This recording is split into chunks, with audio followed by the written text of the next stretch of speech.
SIR চলছে আর শাসকের যত রাগ গিয়ে পড়ছে বিজেপির ওপর। ফের বিজেপি কর্মীদের হুঁশিয়ারি, এবার পদ্মের কর্মীদের গাছে বেঁধে রাখার নিদান গোসাবার তৃণমূল নেতা অনিমেষ মণ্ডলের। বিজেপির এখন কর্মীরা হয়েছে সারদার এজেন্ট।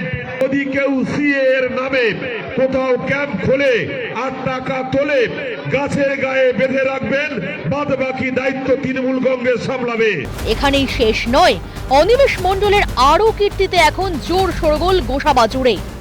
প্রত্যেক দিন এভাবেই সীমান্ত দিয়ে পালাচ্ছে বাংলাদেশিরা, সেটা নাকি নিছক ফটোশুট। অনুপ্রবেশকারীদের নিয়ে মিথ্যাচার অনিমেষ মণ্ডলের। মানুষকে বিভ্রান্ত করা হচ্ছে, আর কিছু বর্ডার লাইনে কিছু মানুষকে বসিয়ে রেখে ছবি করে দেখানো হচ্ছে মানুষ সব বাংলাদেশে পালাচ্ছে, মানুষ সব চলে যাচ্ছে বাংলাদেশে।